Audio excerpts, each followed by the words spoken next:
All right, quick video. How to do sway bar links on your 2007 to 2010 CRV. So before I take the sway bar links, I'm just going to take the bolts off the sway bar bushing.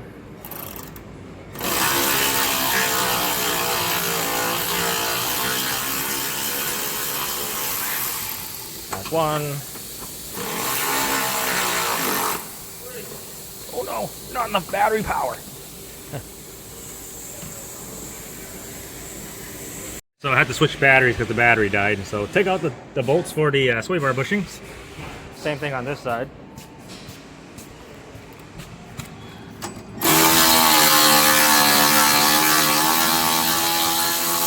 Oh, so much better with the fresh battery.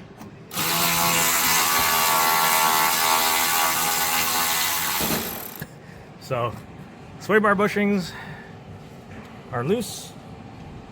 That just allows me to move the link over to get it out of control arm, because once I take this off, it can swing down and I can get the bolt off.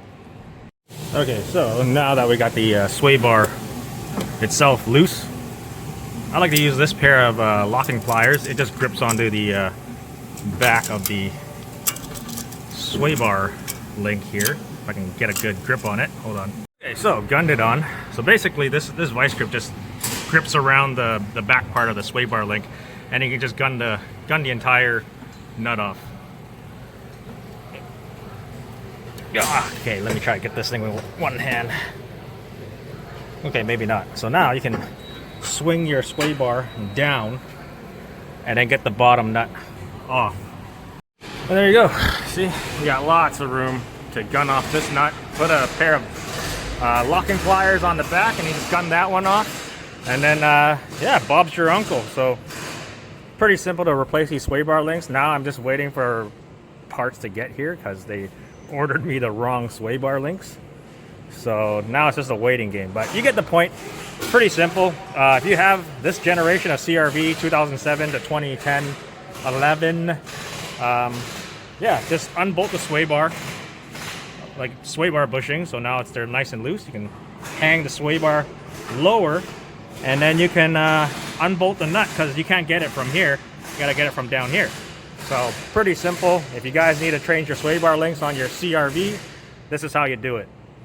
But anyways, if you like the pair of vice grips, actually they're not vice grips. Vice grips is a brand. This is locking pliers. But if you like this kind of pliers to help you with your sway bar, gripping onto your sway bar links like that, and then you just gun it off. I'll put a link in the description, and you can, get one yourself. Alright, so they finally got me the correct sway bar links. They got me the Moog ones with the greasable fittings.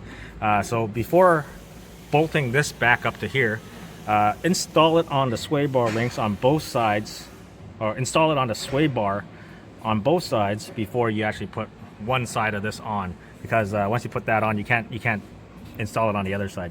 So tighten this side on the bottom first, do the same thing on the other side, then install it onto the strut here. Make sure you got it on the correct side of the tie rod and into there. So if you had it out here and you bolted it in, you're gonna have to take it back off again, take it off, slip it under here, and get it into there. So yeah, make sure you get it everything. But anyways, hope this video was informative for you, and if you enjoyed it and it helped you, please give me a thumbs up, a like, subscribe, all that fun stuff, and I'll see you next time.